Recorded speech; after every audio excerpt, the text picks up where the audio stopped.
voulais vous présenter commencer par une série de diapositives qui présentent un peu notre bureau, notre manière de travailler, notre manière un peu de voir la pratique de l'architecture. C'est une présentation que nous avons faite selon invitation à la Biennale de Venise en septembre. Et nous avons un petit peu pris le temps de définir en 10 séquences ce que nous avons appris de la ville. Voilà. Donc le premier, c'est prendre en considération l'aspect public, la ville, les gens. Ça me permet aussi d'introduire quelques projets que nous avons, études et projets que nous avons réalisés, ici notamment une étude sur les espaces publics de la ville de Madrid, du centre de Madrid, et surtout comment pouvoir les améliorer d'une manière durable, mais surtout d'une manière économique, sans devoir faire intervenir le fameux bulldozer. Notre deuxième point, c'est développer une critique constructive. C'est-à-dire que la ville a énormément de défauts et notre approche, c'est de les mettre en évidence, mais via des propositions. C'est des propositions qui dénoncent une situation, mais qui à la fois apportent des solutions. Et ça, c'est notre projet qui a fait l'origine de la Postale, qui est un projet de boulevard écologique dans une périphérie de Madrid, dont je vous donnerai plus de détails par la suite. Travailler sur l'économie des moyens. Et on peut faire des grandes choses en utilisant des éléments communs, des éléments industriels et des éléments parfois hors du commun, mais simplement par le fait qu'on ne les utilise pas souvent. Donc ici, c'était un aménagement, une couverture d'un espace public dans un centre culturel pensé à base de parapluies. Nous travaillons beaucoup sur la capacité dans nos projets d'avoir un impact immédiat, d'avoir une première approche, une première semence sur l'espace, parfois de manière un peu anarchique, mais qui permet par la suite de créer des grandes perturbations au niveau de l'espace public et par la suite des projets. Ces projets-ci, je vous les raconterai aussi dans d'autres diapositives, c'est ce qu'on appelle des actions urbaines, qui sont parfois commandées par l'université, par les centres culturels, mais parfois aussi directement par des associations de voisins. Pour nous, le développement durable, ce n'est pas uniquement l'aspect écologique ou l'aspect naturel, c'est surtout une vision intégrale, c'est surtout une stratégie, c'est l'aspect social, l'aspect économique, l'aspect temporaire, et surtout présenter une gestion, une très bonne gestion dans le projet. La capacité également de créer des espaces, des systèmes qui sont ouverts, qui ne sont jamais fermés. L'architecture a cette tendance à définir un espace avec un certain usage, et voilà. Nous, ce qu'on veut, c'est mettre en place des systèmes et des espaces qui ont la capacité de s'adapter avec le changement des usages et le changement des populations. Une des grandes parties de notre ressource également, c'est créer des réseaux. Aujourd'hui, avec l'informatique, c'est très facile. Donc, nous avons un blog qui s'appelle ecosistema-urbano.org, qui aujourd'hui a 40 000 visites par mois. Et c'est un blog de l'agence. On ne raconte pas grand-chose à part nos projets, nos intérêts et les informations pertinentes que nous trouvons sur le net ou dans l'information, et on les répercute. On a également un canal de télévision. C'est un projet qu'on a mis en place pour une exposition où on a été invité au pavillon de l'Espagne à l'Expo de Saragosse en 2008. Donc nous avons trouvé intéressant, au lieu de présenter une maquette de notre travail, de mettre en place un nouveau projet, d'utiliser ces ressources pour créer un canal de télévision sur Internet qui soit centré sur la créativité urbaine durable, pour le traduire comme ça. La capacité de réactiver l'existant. La ville, c'est tant les nouveaux développements comme travailler sur l'existant, et la capacité de rajouter des couches, des usages, des traitements afin de pouvoir optimiser tant l'espace public comme des bâtiments industriels, du réaménagement, de la réhabilitation. Utiliser des éléments, nous avons défini intangibles, c'est-à-dire Internet, la technologie, les infrarouges, le vent, l'énergie, la communication, c'est tous des éléments qui font partie de l'architecture et qui font partie du projet, et qu'on peut pas toucher. Et finalement, un des grands aspects, c'est rester positif, quoi qu'il se passe. Et cette positivité par rapport à la critique et par rapport au projet, toujours essayer de présenter les choses d'une manière possible. Bon, la plage, je vais vous la raconter aussi tout de suite. Donc pour présenter le projet qui présente, donc nous sommes jeunes, mais nous avons construit. Nous avons eu la capacité de construire, la possibilité de construire ce projet à Madrid en 2006, qui concentre et résume en un seul projet beaucoup de notre préoccupation et de notre approche de l'architecture. C'est un nouveau développement urbain aux abords de la ville de Madrid, dans le sud, qui pourrait ressembler à ça, et en quelques années à ça. Donc la ville de Madrid a eu une croissance ces dernières années. Vous voyez ici, tout ce qui est marqué en jaune, c'est les nouveaux développements construits et prévus autour de la ville de Madrid. Et le numéro 7, qui est ici en bas au milieu, c'est le développement là où on a travaillé, qui est prévu pour 29 000 logements. Voilà. Pour vous dire l'intensité et la superficie de tout ce qui est prévu en ce moment, qui évidemment aujourd'hui avec la crise a eu un sérieux ralentissement, mais qui suit son cours. Et donc nous travaillons ici sur un développement qui est de 26 000 logements pour 90 000 habitants, qui consiste à, donc ici, une grande esplanade, on fait on rase complètement la superficie et on construit dessus. Ici, il a la particularité d'être attaché à cette partie que vous voyez en photo, qui est l'ancienne ville de Vallecas, qui fait partie de Madrid. Et nous avons un espace que s'est réservé la ville ici, au centre de l'image. Ils ont prévu de faire du logement social par la ville de Madrid. Et ils organisent un concours sur le boulevard, où la mission, c'est un boulevard écologique de 550 mètres de long sur 50 mètres. Donc ça, c'est un petit peu le panorama. Donc, vous voyez vraiment que on ne tient pas du tout compte de l'existant, on rase tout et on place une trame urbaine qui correspond à un schéma orthogonal, et quand on ne peut pas mettre les petits orthogonaux, on crée des grands espaces verts périphériques. Donc nous, lorsqu'on présente le concours, on travaille surtout sur le plan originel, c'est un grand boulevard central avec de chaque côté des voies de circulation classiques, avec un tout petit espace pour les résidents au centre. Donc ce que nous organisons, c'est on change un petit peu la fonction du boulevard. On se dit, si c'est pas tellement dense, il n'y a pas énormément de circulation, ce qu'on va faire, c'est réserver une seule voie pour le trafic automobile. On va donner tout le reste pour les piétons. Pour nous, les références des espaces publics qui fonctionnent le mieux, c'est cette place à Marrakech, où il n'y a rien du tout sur le sol. Tout au long de la journée, ça s'organise, ça se monte, ça se démonte, et ça génère une diversité et une vie qu'il est très difficile de projeter. Et là, à côté de l'analyse de l'espace, pour nous, l'élément qui fonctionne le mieux en espace public, c'est un arbre, parce qu'il permet Oui, c'est une machine fantastique qui recycle l'air, c'est un espace de vie pour la biodiversité, c'est un espace de réunion, ça donne de l'ombre, etc. Ça travaille parfaitement en été et en hiver. Voilà, donc ça a différentes propriétés qui sont ici résumées. Ça sent bon, etc. Le seul problème, c'est qu'une fois qu'on le plante, ça prend 25 ans.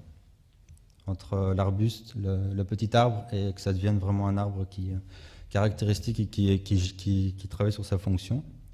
Donc ce que nous proposons, c'est une espèce d'artefact technologique qui travaille comme un arbre.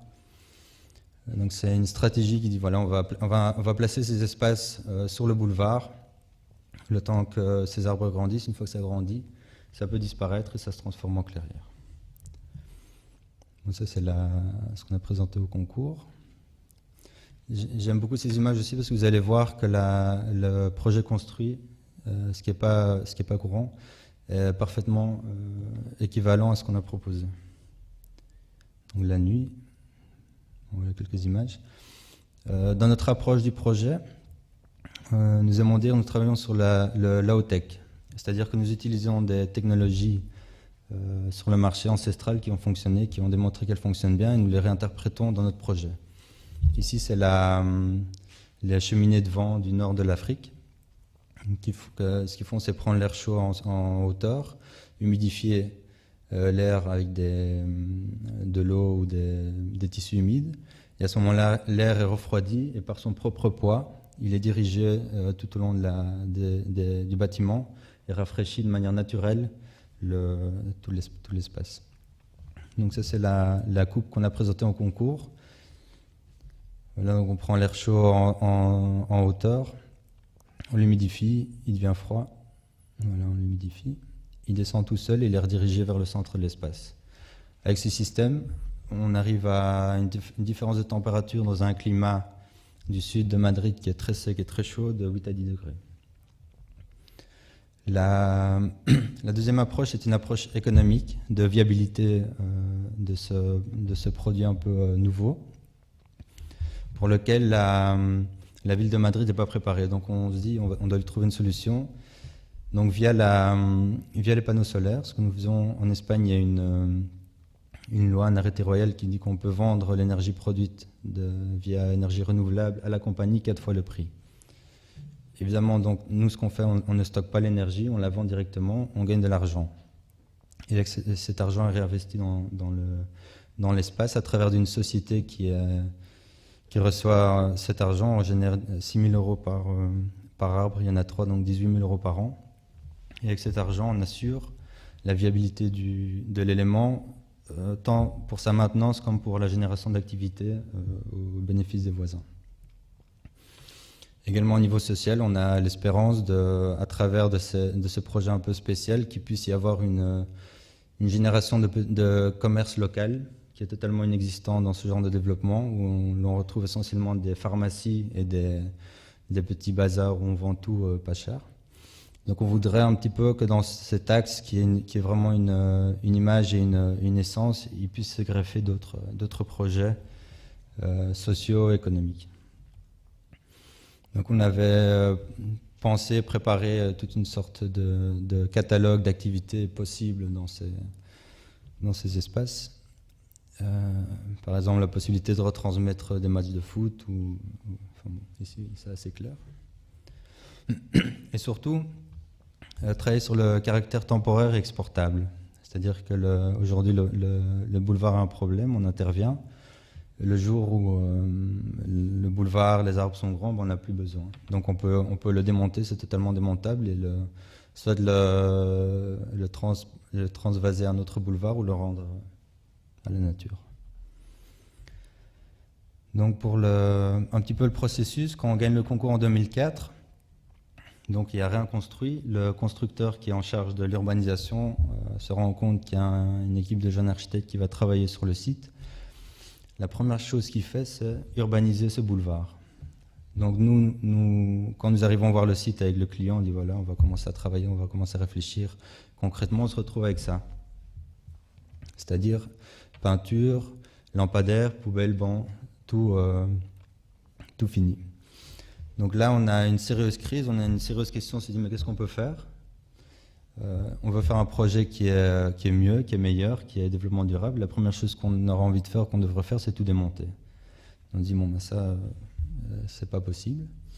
Donc on essaie un peu de voir des références d'architectes et d'artistes qui ont travaillé sur un système de couches. Ici, c'est Yona Friedman qui parle les rues de Paris. Unterwasser qui génère ce système pour planter des arbres au milieu des routes. Ou alors simplement des activités temporaires à Leeds ou une journée avec un gazon artificiel, on peut changer complètement une rue et la rendre aux voisins, aux citoyens. Ou alors une manifestation dans les grandes artères de Madrid. Donc à ce moment-là, on décide de travailler là-dessus. On se dit aussi, on a un budget. qui est équivalent à une intervention sur tout. Donc nous sommes en charge de tout le boulevard de 550 mètres carrés sur 55. Donc on se dit, si on va intervenir sur tout le boulevard, on a 65 € le mètre carré. Si on rapetisse ici, on crée une ligne, on a 3272 € le mètre linéaire. On dit, bon, ben, si on intervient sur 3 points spécifiques, on arrive à avoir 600 000 € par unité. Là, on dit, bon, là, on a quelque chose pour travailler. On va se concentrer là-dessus et générer un travail superficiel intéressant, mais qui ne soit pas, comme les architectes aiment bien, waouh. Donc on dit, voilà, on va se concentrer sur ces 3 éléments. On a aussi la possibilité, dans la réflexion, de dire, bon, on a une structure métallique qui fonctionne, on a le dessin du milieu qui est plus ou moins l'idée originelle du concours. On va aussi essayer de réfléchir sur différentes fonctions, différentes manières de générer un confort bioclimatique sur l'espace. Donc on décide de caractériser les trois structures de manière différente, tout en gardant la même structure. Donc celui de la gauche, on l'appelle le ludique, qui a une paroi verte intérieure-extérieure. Celui du centre s'appelle l'arbre d'air. Il est plus technologique, il a ce système de cheminée, comme je vous expliquais. Et celui de la droite a du verre à l'extérieur et à l'intérieur il a une toile avec une toiture légère, double couche textile, dans lequel il y a moyen de projeter. On l'appelle médiatique. Donc ça c'est l'élément de structure qu'on met en place pour le premier. On a commencé par celui avec les cheminées d'air. Nous travaillons internement, nous avons des ingénieurs qui définissent de manière assez comme de la dentelle, tout ce qui est structure métallique. Et donc, voilà, donc le projet est une structure métallique boulonnée, complètement assemblée en morceaux en atelier. Il est amené sur le chantier, c'est monté en 1 semaine. Ça, c'est les panneaux solaires qu'on retrouve en couronne au-dessus. On a trouvé ces éléments pour faire la captation d'air sur le cheminée, ces éléments industriels, qu'on a juste percé un grand trou au milieu. Voici un petit peu le montage. Ça, c'est des photos de 2006, quand on commence à mettre les plantes. Aujourd'hui, elles ont un système d'arrosage par tuyau percé. On a juste besoin d'un petit jardinier pour la maintenance. Voilà. Donc le montage des textiles, c'est des textiles qui font partie de la technologie des serres dans le sud de l'Espagne. Donc c'est aussi quelque chose de tout à fait courant qui reçoit un maillage différent selon que c'est orienté au sud ou au nord, afin d'optimiser la réflexion de la chaleur ou la captation en hiver. Voici quelques images, des plantes grimpantes locales évidemment qui ont besoin d'une maintenance minimum.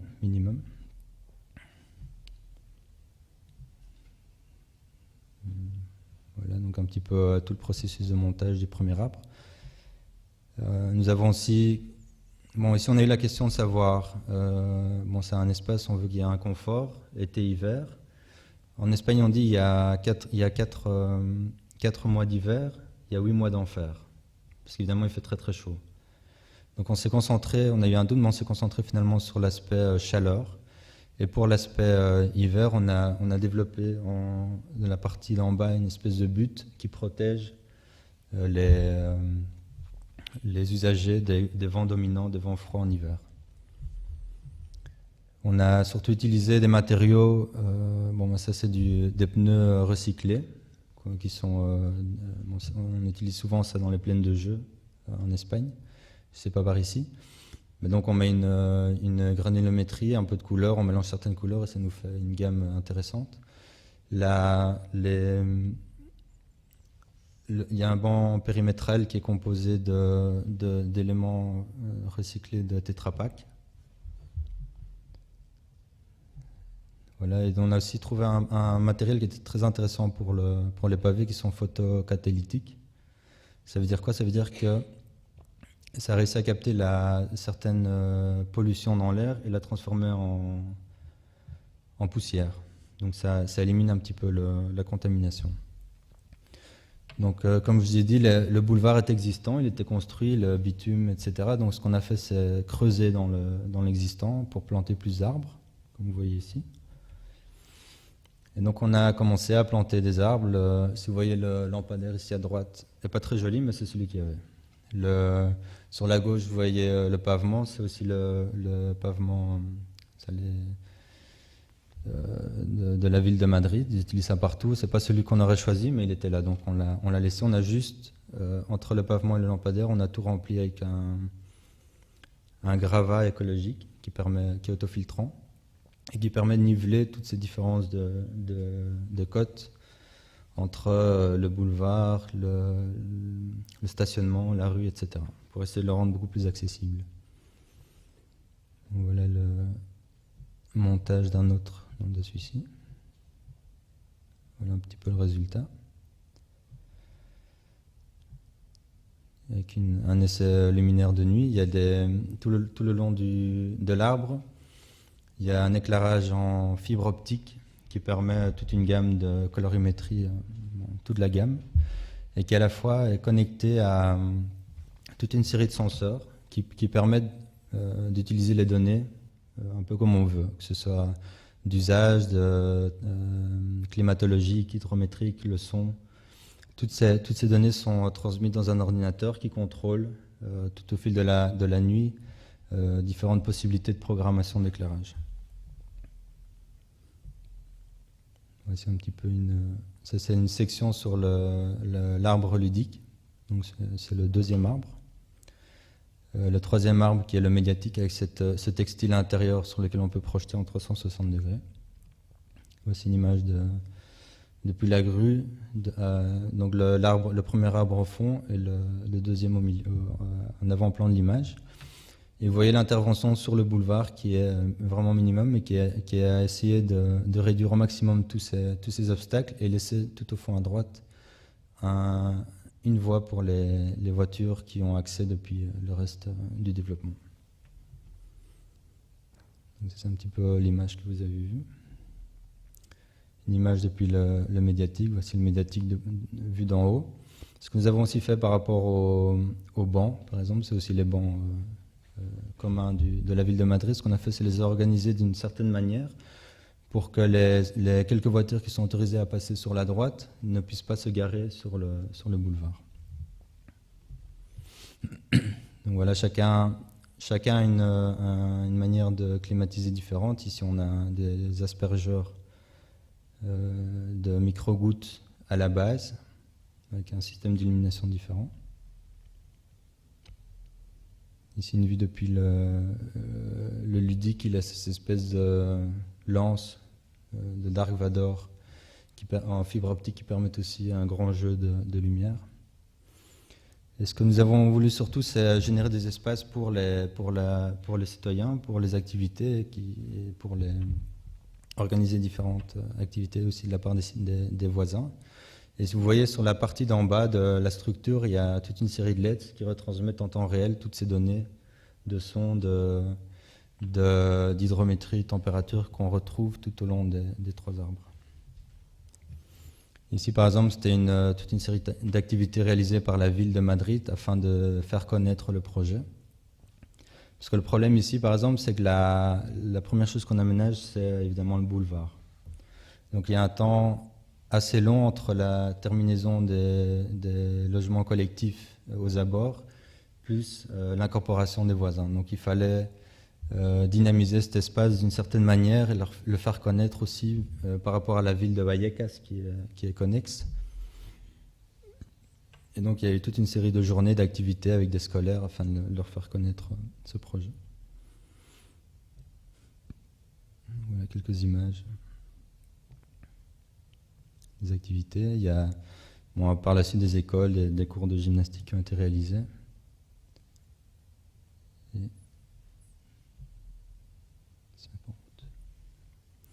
Et donc la phase suivante, je terminerai aussi avec ce projet.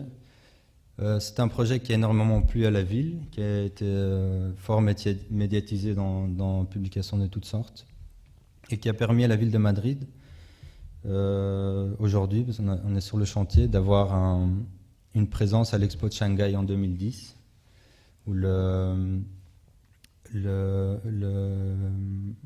sujet de l'expo est Better Cities, Better Lives, où Madrid, grâce à la candidature, elle a présenté 2 projets construits, dont le nôtre, a réussi à avoir un des 15 pavillons réservés aux villes parmi 200 concurrents. Et donc j'en parlerai à la fin, on a fait une variante du projet et on commencera la construction à mi-octobre. Nous avons, ça c'est un petit peu la partie architecture, espace public. Nous avons d'autres éléments aussi de travail qui nous permettent d'avoir des activités beaucoup plus régulières, immédiates, etc. On a appelé ça les actions urbaines. Ici, vous l'avez en anglais. Donc, l'action urbaine nécessite une stratégie active. Elle provoque une réaction, elle n'a pas d'échelle. Elle ne nécessite pas forcément d'un grand budget. Elle génère une complexité à partir d'éléments très simples. C'est pas forcément de l'architecture, mais ça peut y arriver. Et le temps de vie n'est pas forcément défini à la base. Surtout, il affecte les citoyens et leur demande leur participation et leur permet d'interagir avec l'environnement ou de s'adapter à eux. Les conséquences des actions urbaines sont imprédicibles. Ici, je vais vous parler d'une action que nous avons réalisée en 2004 dans une ville classée patrimoine de l'UNESCO, qui est Alcalá de Henares, où nous avons un centre historique, donc c'est la ville de Cervantes. Le centre historique est très, très bien préservé.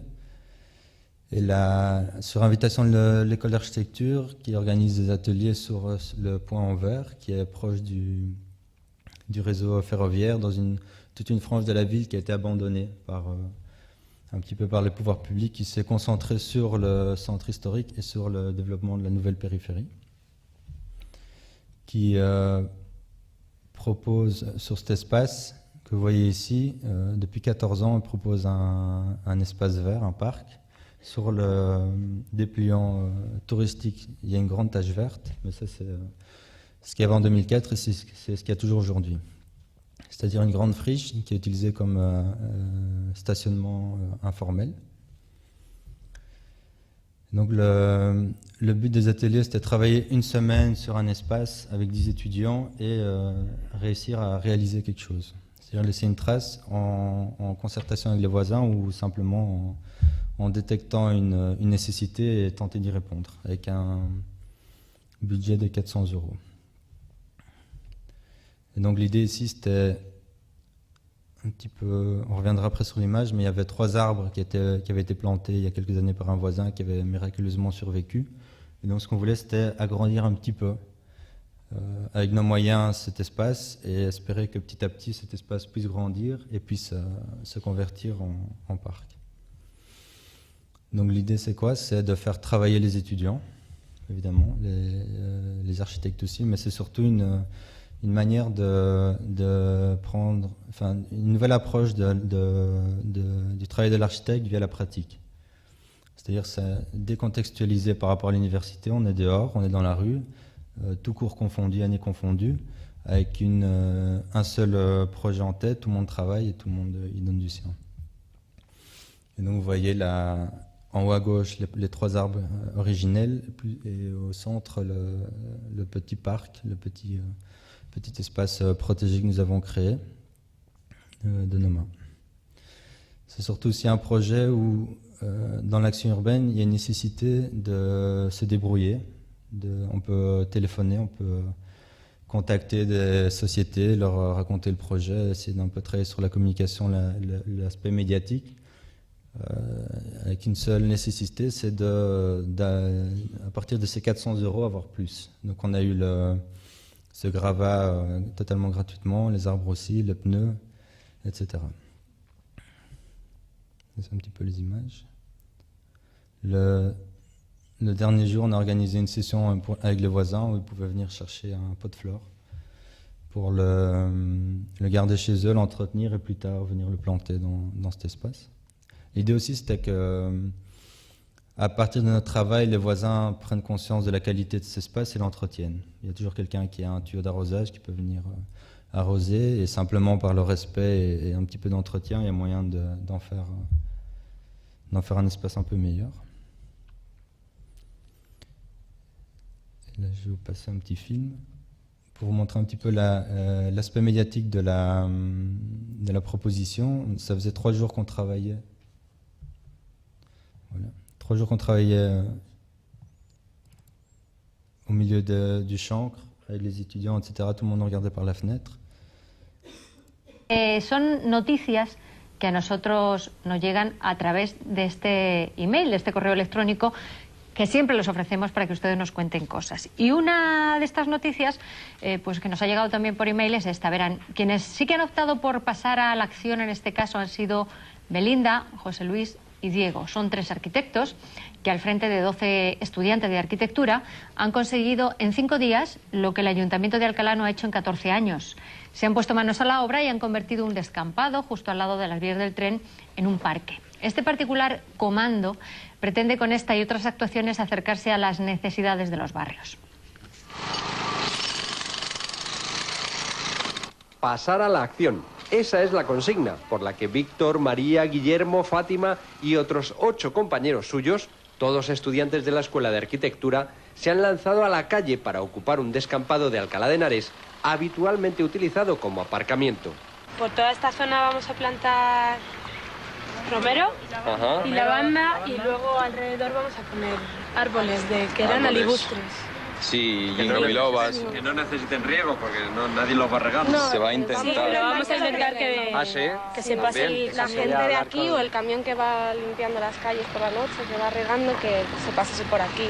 Su ímpetu es parte de un taller organizado por la universidad para reflexionar sobre los espacios públicos y qué hacer con ellos. Y son tajantes. Lo que lleva prometiendo el Ayuntamiento de Alcalá durante los últimos 14 años, ellos quieren hacerlo en 5 días. Por supuesto, ante el asombro de los vecinos de la zona, que miran incrédulos. Traigo aquí a un vecino, Rafael, Hola. que estaba intrigado en ver en qué se va a convertir esto. Decía, pero estos que no están haciendo. Claro, que no están haciendo, digo, a lo mejor no se hacen bien para dejar los coches. No. Los coches ya aparcan bien. Hemos intentado hacer otra cosa. ¿Qué le parece? ¿Bien? Pues sí. ¿Van a regarlo entre los vecinos? Porque nosotros estamos aquí una semana, luego nos vamos. Pues se van. O sea, que de eso se trata, implicar un poco también a los vecinos, al ayuntamiento, de que se mantenga En eso estamos. lo que vosotros vais a hacer. Pondrán así algo, una arqueta para regar o el Pues agua, de momento no la hay. O se van a tener que traer el agua de casa. No lo sabemos. Porque vaya lío, Vamos a tener que organizar una red aquí de riego vecinal para que no se mueran las plantas, ¿no? O sea, que es un reto. Sí, sí. Lo que habéis propuesto es decirle al ayuntamiento, vamos a hacer nosotros esto y aquí lo tenéis. Sí, con este poco presupuesto y con este poco tiempo, y vosotros que tenéis más. Es más, sin presupuesto, porque nos han regalado la nos han dado la arena, nos han cedido los árboles en diferentes sitios. Así están todos, expectantes, ante lo que pasa en lo que llegó a ser, algún año, una auténtica laguna. ¿Cuántos años esperando que se haga algo aquí? 34. 34. Le voy a contar una anécdota muy buena. Hubo un año que llovió un montón. Y eso se creó, pues parecía un lago. No entre Peñas hubo el día, pero casi. Y resulta que venían patos, ¿eh? Ah, sí, sí. Y ahí se quedaban y estaban y nos daban un poco de... Bueno, ¿qué pasa aquí? ¿eh? Y lo denunciamos varias veces y nada. Los vecinos no saben. No tenemos ni idea, ¿no? no han anunciado en condiciones como digas. Preguntamos porque tenemos inquietudes que qué van a hacer ahí o qué lo que están haciendo. Pues yo estoy igual y me he venido de la calle y he visto ahora eso ahí y digo, ¿qué irán a hacer? Porque los no le han preguntado, ¿no? No, a los chicos. No. Desde arriba se aprecia que actúan en una pequeña zona de la playa, como la llaman los vecinos. Pero por algo se empieza, sobre todo porque su trabajo no solo tiene el fin de plantar árboles. Estos dos bancos también van al parque. Sí, claro. Bueno, que no es un parque, es algo más. ¿Qué habéis querido hacer? Bueno, hemos querido darle un poco de espacio al peatón, porque vemos el barrio demasiado congestionado con coches, hay coches por todas partes y hemos querido recuperar un pequeño islote de manera simbólica en este parking, que lo llamamos parking, y para el peatón. Es para los niños y un poco de oxígeno. Bueno, y también decir, ahí se queda porque vosotros no lo vais a mantener. Bueno, no lo podemos mantener, o sea, ni vivimos aquí, ni trabajamos aquí, ni nada. La llamada que le hacías al vecino, ¿no? Van a tener que ser los vecinos y me imagino que el ayuntamiento. Sí, estamos preparando una campaña que vamos a buzonear hoy en todo el barrio, un poco para implicar a los vecinos, convocarles mañana aquí, explicarles un poco cuál ha sido la intención y esperar que se impliquen de manera que no se mueran muy pronto los árboles, ¿no? De todas maneras hago una llamada por si todavía alguien se quiere animar. Nos faltan juegos infantiles, nos gustaría contar por lo menos con un columpio o algo así, ¿no? Porque no lo hemos conseguido. También los conductores miran con atención, sobre todo, eso sí, por si les quitan mucho sitio para aparcar, aunque no todos piensan lo mismo. Me parece muy buena idea. Y luego, si quieren ya que vayan asfaltando por allí y dejen un trocito para los coches nada más. Un trocito, ¿no? El resto para los niños, pero bueno, pero es que aquí se meten muchos coches, aquí metéis muchos coches. Sí, eso porque sí por aquí en el barrio es imposible aparcar. Y no te digo nada de los fines de semana. Y aún hay más, porque además de esta pequeña isla verde, que se quedará en medio del polvo y del barro en invierno, otro grupo ha ocupado uno de los talleres para construir las gradas de un campo de fútbol. El resultado que todos podremos ver mañana mismo. Donc voilà une des interventions que nous avons réalisées. Je voulais aussi préciser que c'est une intervention qui a été faite en collaboration avec la ville, la municipalité. Et par la suite, on a eu plusieurs réunions avec les responsables, ils n'étaient pas tout à fait d'accord avec les résultats, mais pour nous c'est important de pouvoir aussi confronter, de mettre le doigt là où ça fait mal, et en apportant un petit peu de travail dessus pour que ça puisse se débloquer. Je voulais encore vous parler d'une autre action que nous avons réalisée dans le centre de Madrid, qui est donc dans le centre de Madrid, il y a la Gran Vía, qui est une des grandes artères touristiques, trafic de nuit, etc. Sur cette grande artère ici en haut, il y a une grande place qui est Callao, qui est un grand centre de réunion d'impact. Et puis nous avons donc l'artère, et ici en haut, on a une place qui s'appelle la place à un nom horrible, Santa Maria Torres Acosta, quelque chose comme ça, qui est 2 fois plus grand que cet espace et qui est totalement perdu.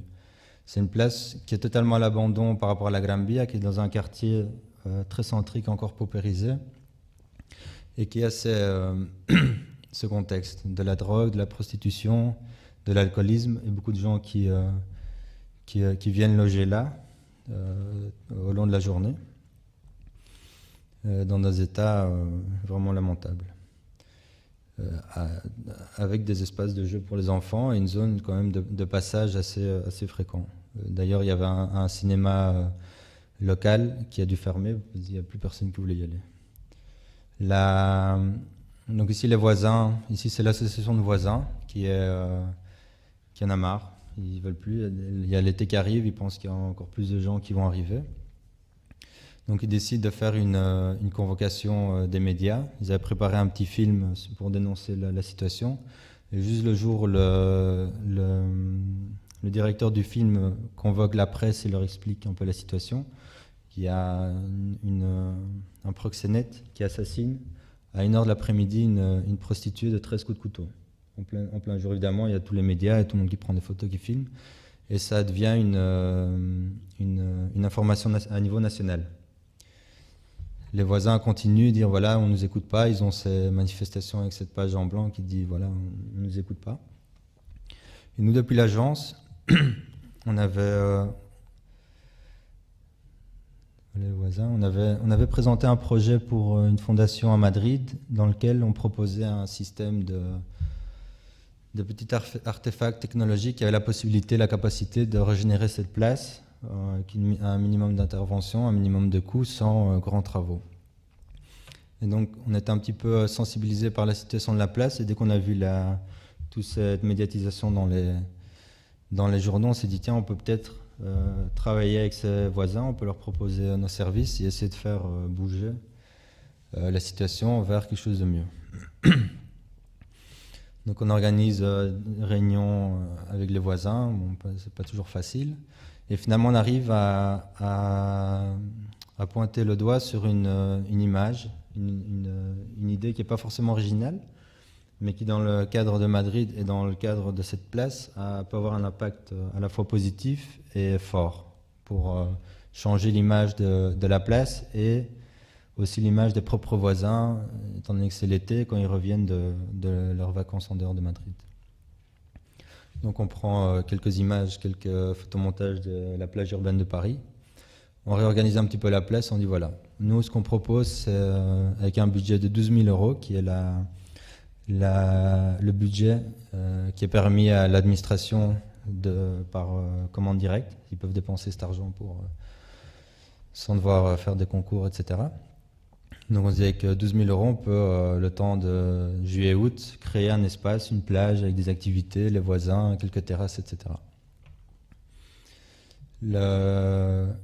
Au moment où on propose cette image entre avec les voisins, ils arrivent finalement à avoir une entrevue avec le maire. Donc évidemment, il leur propose, voilà, ce qu'on veut, c'est une plage.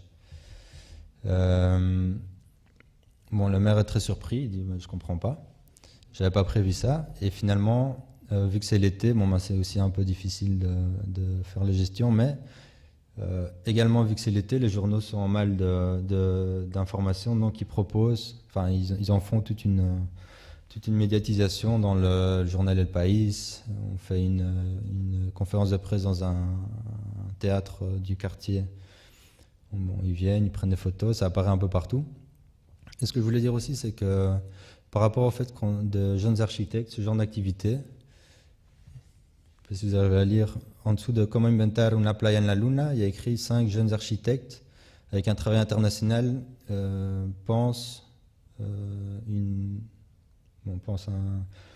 à un projet pour une place du centre. Qu'est-ce que ça veut dire? Nous avions présenté, arrivé en deuxième phase d'un projet international à Philadelphie. Et la connexion entre ce petit projet de très faible impact et ce projet international, tout de suite, ça nous donne la position de 5 jeunes architectes internationaux.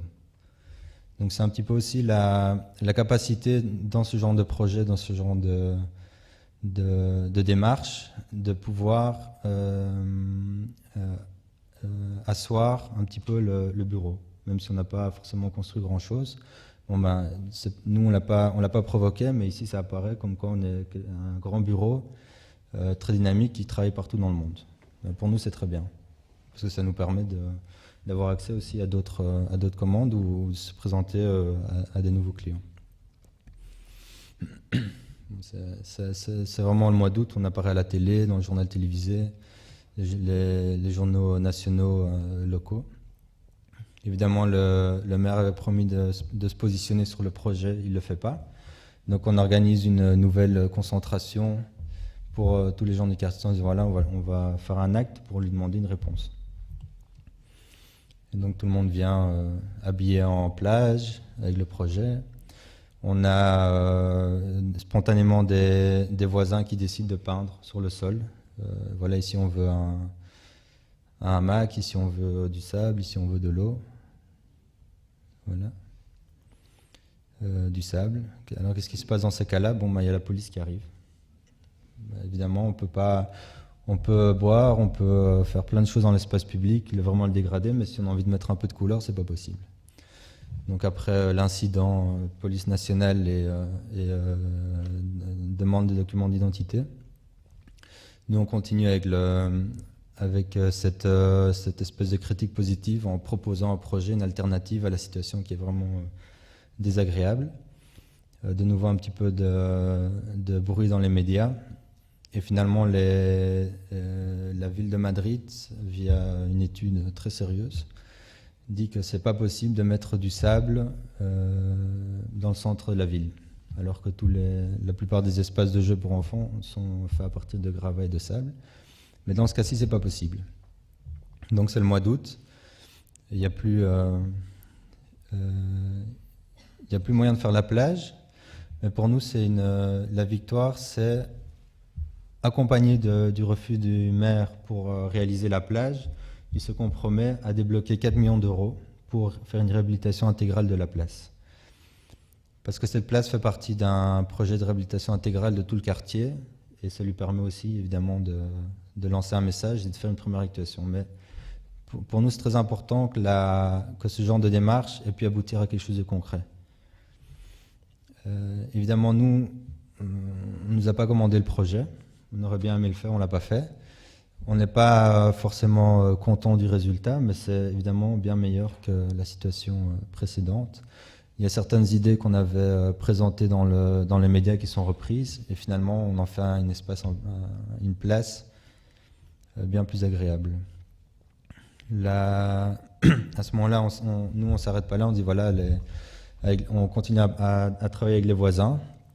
On dit cette place, elle est totalement, bon, elle est mieux, mais elle est inhospite. Il n'y a pas d'ombre, elle est très grande, c'est une grande rue. C'est juste pensé pour commercialiser l'espace public, c'est-à-dire organiser des foires, mettre des événements, des marchés, des interventions artistiques, etc. Mais c'est pas pensé pour les gens du quartier. Donc on dit qu'est-ce qu'on pourrait faire de plus. Donc nous, on organise une réunion avec la ville de Madrid, le responsable du projet. On leur dit bon, ben, vous avez fait cette barre, ici c'est de l'asphalte, mais bon, cette barre de projet, nous ce qu'on veut, c'est rajouter des couches. Et on dit ben, vous nous préparez une petite enveloppe budgétaire, quelle qu'elle soit, et nous avec ça, on va faire un peu plus. On va créer des espaces, on va créer des zones, on va planter des arbres, on va mettre un peu d'équipement de mobilier urbain qui a un sens, qui travaille sur l'énergie, sur l'ombre, sur l'eau, sur la vaporisation, le confort, et générer des enclaves, caractériser cet espace et qui est vraiment des espaces qui puissent être utilisés. De nouveau, un petit peu avec la pression médiatique, on nous répond que c'est pas possible. Donc la place a été réalisée comme vous l'avez vu. On est de nouveau sorti dans les médias en disant voilà, le projet qu'on avait présenté ne pourra pas être possible. Mais aux élections municipales suivantes, on a eu une surprise de la part des 2 candidats. Por fin, 18 años después de la canción, los madrileños vamos a tener playa. De hecho, vamos a tener 3 playas en Madrid a lo largo del Manzanares. 3 playas de 4.500 metros cuadrados, inspiradas en la playa de París, y a partir del 27 de mayo podemos garantizar que el nuevo ayuntamiento pondrá la playa y los madrileños la toalla. Es una playa no para bañarse en el río, obviamente, es una playa para disfrutar del sol, disfrutar del deporte al aire libre, una playa que va a ser un espacio de convivencia entre madrileños, un espacio de calidad de vida, de mejora de la calidad. Voilà, c'était un petit peu pour, une manière comique, voir comment des propositions qui sont parfois, qui aboutissent pas forcément à ce qu'on a envie, bah, y a des restes et il y a des prolongations et parfois ça arrive.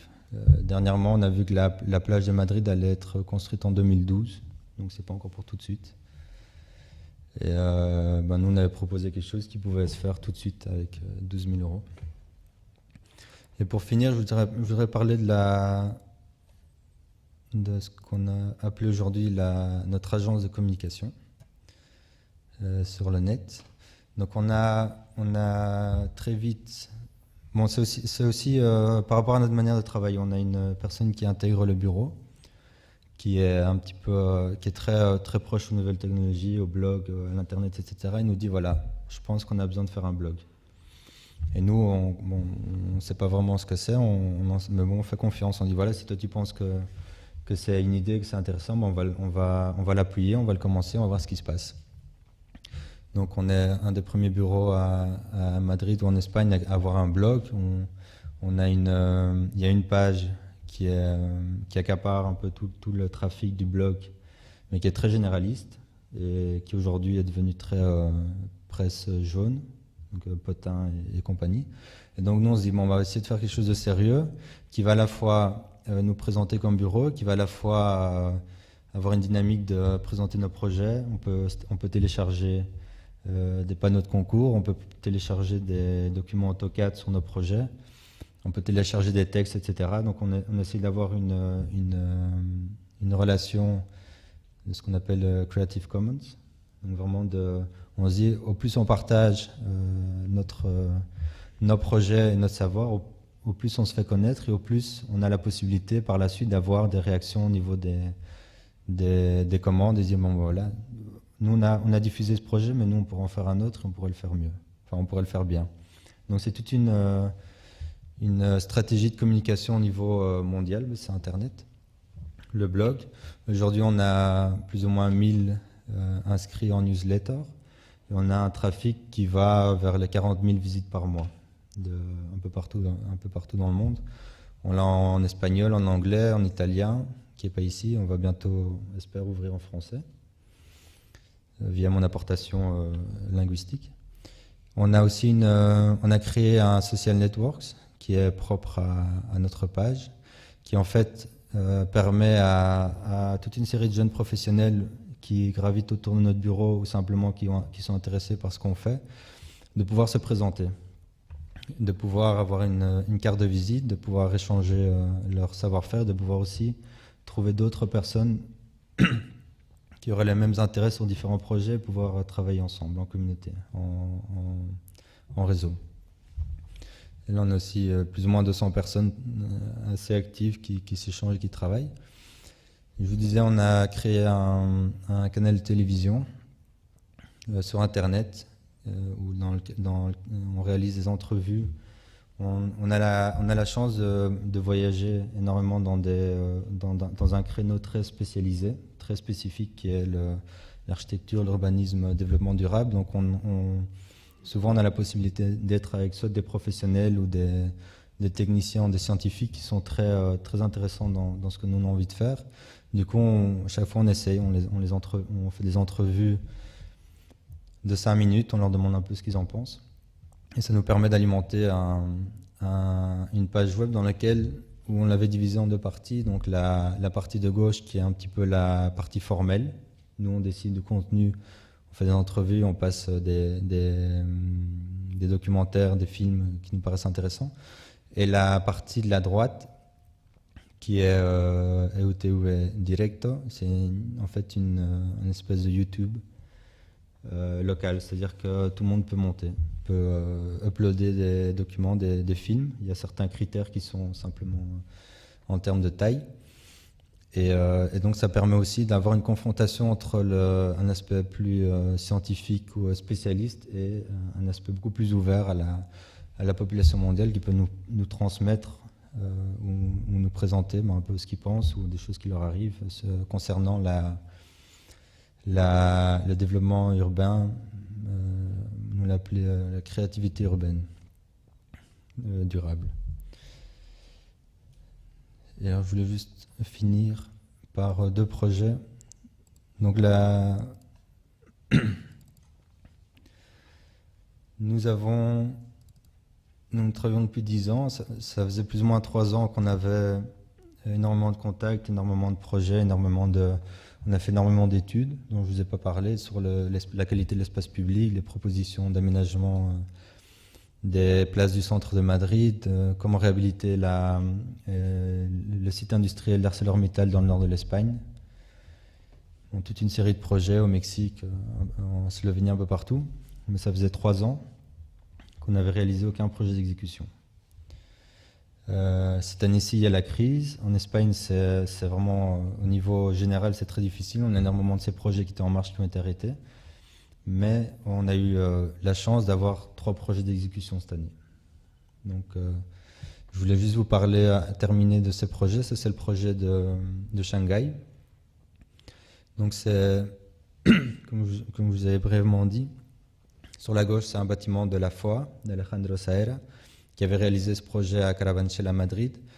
Et sur la droite, c'est une adaptation de notre projet du boulevard dont je vous ai parlé aux exigences locales. C'est-à-dire que Shanghai, s'il ne fait pas sec, il fait très humide. Le format était beaucoup plus petit, c'est une exposition, les gens sont fatigués, ils voyagent partout, ils ont besoin d'un espace différent où ils peuvent avoir des conditions climatiques, un certain confort, où ils peuvent avoir de l'information et ils peuvent avoir un moment de repos par rapport à cette expo qui va être gigantesque. Et donc on a travaillé sur un modèle qui est une interface technologique de communication entre Madrid et Shanghai, qui permet à la fois d'organiser toute une série d'activités avec des projections, du son, de la lumière. Tous ces panneaux que vous voyez sur l'extérieur bougent, sont automatisés en fonction d'une programmation soit contextuelle de l'événement ou simplement en fonction du climat et des nécessités de concentration de personnes en dessous, s'il y en a beaucoup, s'il n'y en a pas beaucoup. Et ça nous permet aussi de travailler sur un autre volet à travers de l'agence de communication sur comment présenter la ville de Madrid à Shanghai, parce qu'évidemment, il y a beaucoup de... Ça travaille sur les deux sens, donc il y a énormément d'Espagnols ou de Madrilènes qui n'auront pas l'opportunité d'aller à Shanghai. Donc ça leur permet aussi, nous on va faire un travail sur Internet et sur les social networks, afin de leur transmettre tout ce qui se passe là-bas. Donc on est, à travers l'agence de communication, on est média sponsor du pavillon de Madrid. Et à la fois transmettre à Shanghai ce que nous estimons qui est intéressant de la ville de Madrid en termes de développement durable. C'est-à-dire que symboliquement, la ville de Madrid a un pavillon à Shanghai parce que c'est une ville de développement durable. Mais nous remettons ça en question, si c'est pas vrai. La ville de Madrid, si c'était une ville de développement durable, bon, ça se saurait. Donc, ce que nous, au lieu de travailler, je disais la critique constructive, au lieu de dire bon ben on peut pas faire ça, c'est pas possible, ça va à l'encontre de ce que nous on voit. On dit ben on va essayer de présenter non pas la globalité, mais des individualités de la ville de Madrid qui travaillent dans ce sens, tant des projets publics comme des projets privés, des petits groupes, des anarchistes, enfin tous ces gens qui bougent dans Madrid où il y a vraiment des très bonnes initiatives mais qui n'ont pas une visibilité adéquate. Mais nous, à travers du travail sur Internet qui sera retransmis dans cet espace, on va essayer de mettre en valeur la ville de Madrid à travers de toutes ces singularités. Et également le fait que Madrid est une ville qui est depuis toujours d'une immigration très forte et où tout le monde trouve sa place, où tout le monde peut travailler, il n'y a aucun reproche, aucun problème, c'est vraiment une ville très ouverte. Donc on avait envie de transmettre ce message. Donc ça, on envoie nos collaborateurs 3 mois à Shanghai pour faire le suivi de chantier, avec une gestion assez difficile vu que c'est les Chinois qui réalisent, qui définissent, etc. Et ils vont très très vite. Il faut être très vigilant. Et puis nous avons un projet également... c'est un projet qui est lié au plan de relancement économique du gouvernement.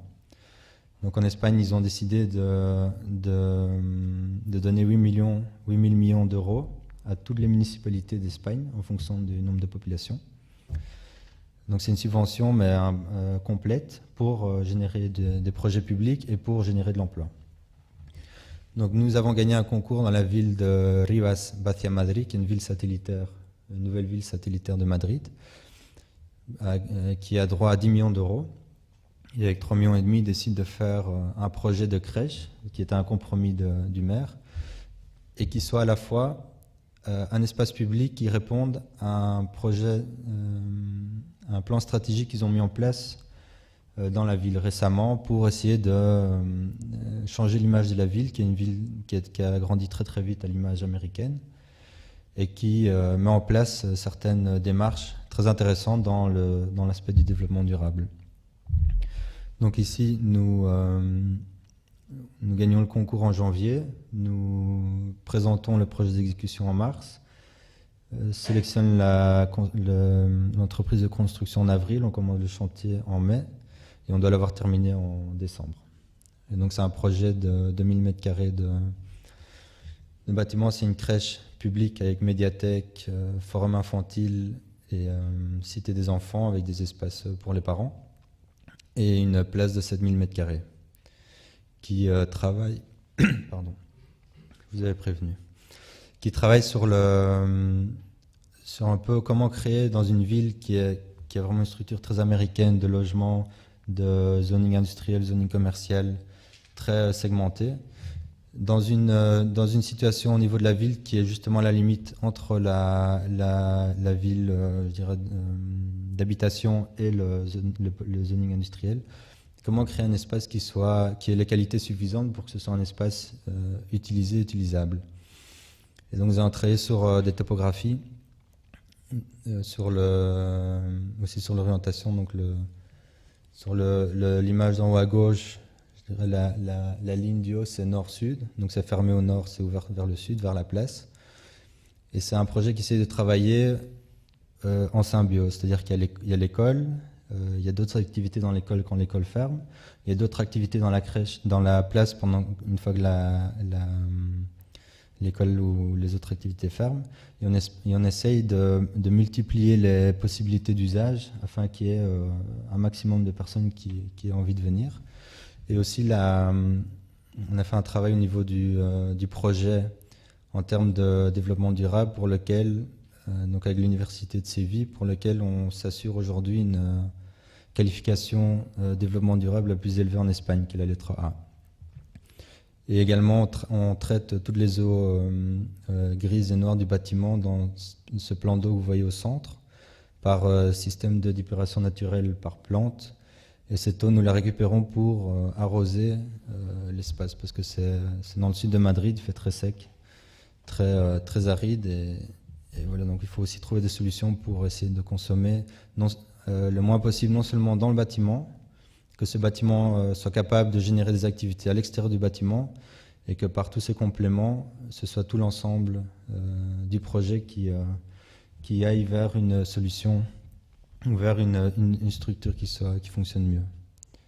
Et donc vous voyez en bas, on a la chance d'avoir une entreprise de construction très décente et qui travaille très très vite. Et là on a terminé la toiture, donc on va bientôt commencer à faire les aménagements intérieurs et les aménagements extérieurs. Et voilà, je voulais terminer avec ce projet qui passe pour nous du côté construit de l'architecture, qui était le boulevard de Vallecas, qui était un petit peu notre point de départ en tant que vraiment bureau d'architecture. On a dû trouver un nom, placer le nom, diffuser ce travail.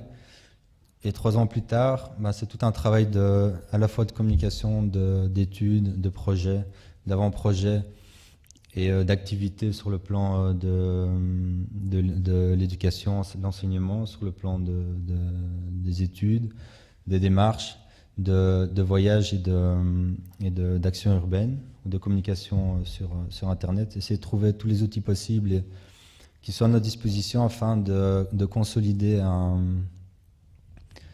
une agence qui est dirigée par des gens très jeunes, donc la crédibilité est très importante. Et la possibilité aussi de travailler avec des agents pour nous publics, comme les ministères ou comme la ville de Madrid. On travaille aussi sur notre projet de plan directeur d'un grand axe de la ville de Madrid pour le département d'urbanisme, qui est un des grands projets aussi, également urbains, plus en qualité d'études, mais qui essaie de définir un peu sur tous ces axes qu'est-ce qui va se passer les 15 prochaines années. Et c'est un petit peu tout ce travail, tous ces projets qui aujourd'hui font que cette agence qu'on a montée il y a 10 ans a une certaine consistance, une certaine crédibilité qui nous permet d'arriver à déjà être ici ce soir, ce qui est génial. Et aussi d'avoir une crédibilité face à des clients potentiels et un petit peu recevoir aussi des feedbacks par rapport à... comme vous avez vu, le projet du boulevard était pour nous était très important par la concentration de tous ces concepts ou volontés qu'on avait par rapport à l'espace public. Et je pense que ça aussi, ça nous a permis très très vite d'asseoir notre agence. Voilà, je voulais terminer un petit peu, non seulement avec les projets, mais aussi un petit peu quelques pistes ou quelques idées sur comment. Bon, évidemment, il y a beaucoup de travail, il y a beaucoup de réseaux et aussi beaucoup de chance. Mais que voilà, il faut croire en idées claires, s'organiser bien, et il y a moyen d'arriver à faire des projets intéressants. Voilà. Merci.